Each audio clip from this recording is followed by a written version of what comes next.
Ay, kakukulit nyo. Napahirapan nyo, daddy, ah. Nagipag-unahan si daddy sa ano pagpasok sa kwarto. Ah, bakit? Ha? Good morning, guys. Happy Tuesday. Ayun, shipping day. Yes? Hungry na ba ang mga bebes? Ah? Huy, si Kuya Chris, mamaya dito na. Ouch! Pauwi na mamaya si Kulokoy. Miss na miss ko na yun. Hindi ako masyado nakatulog sa gabi. Wala kasama. Ayan na si daddy. Kakaano lang din. Uwi lang. Daddy, nabigay mo yung ano? The kids? Grabe, alinsangan. Wala sa bed. Wala sa bed. Dito lang. Morning, daddy. Morning. Aray ko, gluten. Gali ka. Aga-aga. Tara, kain na ikaw. Kayo? Nakaligo na nga muna. Init, sobra. Parang everyday yan yung ano ko yan. Yan yung reklamo ko. Init naman talaga, guys. Grabe. Kaya ako nawawala ng malamig na tubig. Ay, yun. Bago ko umpisahan yung trabaho ko, ligo muna ako. Kasi nag-ayos ako ng closet, nagtupi ako ng mga nilabhan. Yun ang inuna ko at naiinis ako may mga nakakalat. Actually, makalat pa talaga sa kwarto eh. Lalo na yung mga dinala ko sa ano. Ayun pa, nasa gilid pa dun oh. Yung bag. Hindi ko pa na-unpack. Yung dala-dala ko galing sa Bicol. Ayun pa rin. Ligo muna ako. Bumili ako kahapon nito. Itatry ko. Excited ako maligo dahil dito. Gugu shampoo. Sana effective siya. Yun. Kasi alam niyo yung hair ko talaga ang ano na. Ang nipis na. Although sabi kahapon ni ate sa pagpagupit ko. Pera usog daw. Kasi ang kapal-kapal daw ng buko ko. Sa loob-loob ko. Makapal pa ba yan? Kasi ayun o. Dati hindi nyo mahawakan to ng ganun lang. Dalawang kamay lagi talaga pag nagtatali ako. Ngayon wala. Ganito na lang. Sobrang damage na. Nagsisisi nga ako sa mga ginawa kong treatment. Sa mga pakulay, sa pariban. Kaya sabi ko ayoko na. Hindi ko na pakikialaman yung buhok. Para maibalik yung yung dati niyang kapal. Kasi lahat kami magkakapatid. Is makapal talaga ang buhok. Yun mana namin. Tapos grabe din maglagas ngayon. Kaya ayun, napabila ko nito sa Watsons. Tapos sinamahan ko na rin nung ini-endorse ngayon ni Sarah Heronimo yung Sun Collection Blush On. Ewan ko maganda. Maganda lang siya pag kasi natural. Pero try ko mamaya. Grabe, nabot ako ng antok. Wag ako ng mga parcels. Nagbabalot. Talagang dito nakayuko ako. Hindi ko nakayahan na nakatulog ako. Ayun, pagising ko, basang-basa yun dito ng pawis. Pati yung likod ko. Just may parang binuhusan ng tubig. Ay, ayun, nakatamad kumain mo. 1:11 na. Tama, 1:11 PM na. Di pa kami nagla-lunch. Pati yung pinsan ko tsaka si Marie. Wala pa rin ganang kumain. Puro lang kami inom ng tubig. Mas maganda nga yun, diet. Tinatanong ko na gusto nilang ulam.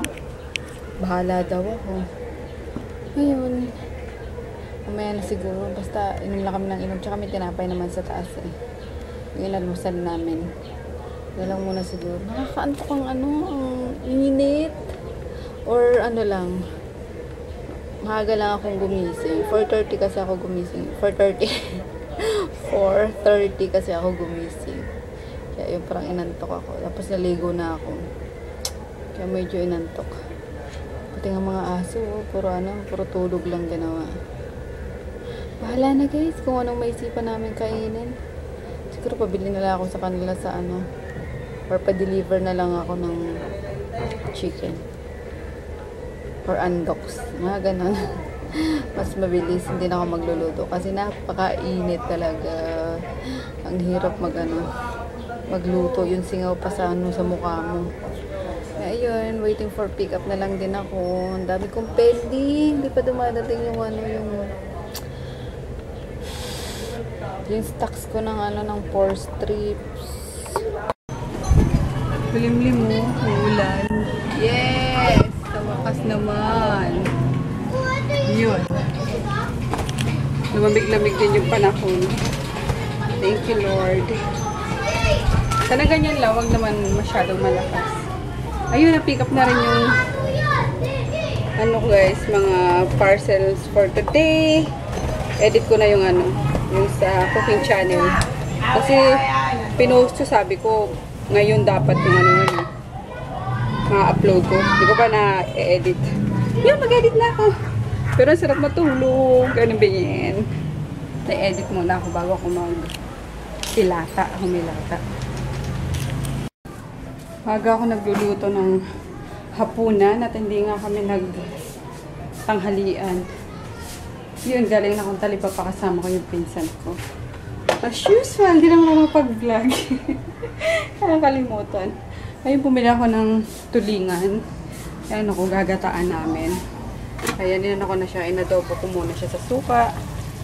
Tapos, toyo. Yung adobo talaga. Pero may ano lang, may ginger lang para iwas lansa. Mawala yung lansa. Tapos, pag natuyo na yun, ayan, lalagay ko na yung gata. Yan, isang nyog lang yan. Tapos, lalagyan ko ng talong. Yun.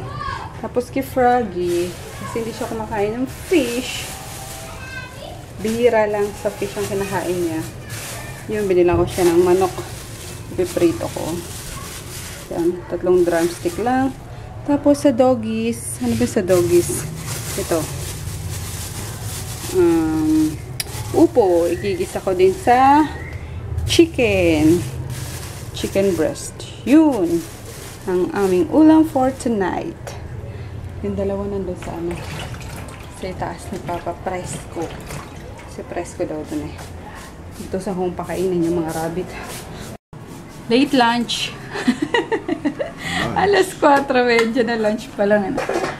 Ito na, niluto kong ayan na naman siya. Ikaw iba-vlog ko. O, sige. O, ayan naman siya. Ito, ayoko na yung mag-vlog. Na nga ito, ginataang tulingan. Nalimutan ko tuloy.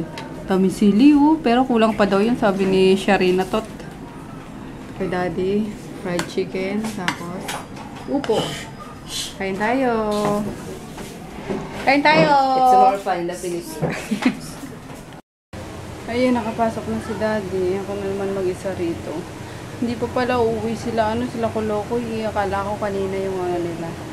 Yung luwas nila. Tapos sabi ng kapatid ko, Webes pa daw. At yun, di pa gawa yung ano nila dun. Yung pinapagawang kusina tsaka CR sa province. Kaya yun. Extend pa yung ano ko ng 2 days. Miss ko na. Tapos nakapag-edit na ako ng vlog nung isang araw. Malapit ko nang mahapon, guys. Yung mga vlogs ko. Malapit na maging updated. Ayun. Mabilis mag-ano ngayon eh. Mabilis mag-render yung yung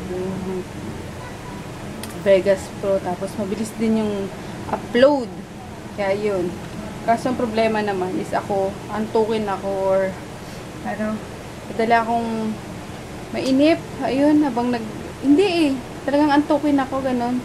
Inaantok ako habang nag-i-edit. Kaya, yun.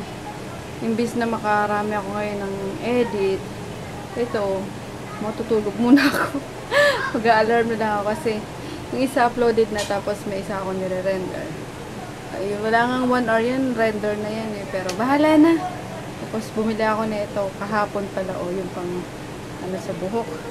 Pampa-antok. Sarap po. Ginaganon lang ayun massage. Oh my god. Ang sarap. Ayun guys, good night. Bukas na lang yung mga shoutout ko nandun sa labas eh. Bukas na lang ha. Tinatamad na ako lumabas eh. Good night. Sarap po. Na-try nyo na ba to? Parang kinakamot-kamot na lalo nakakaantok. Bye!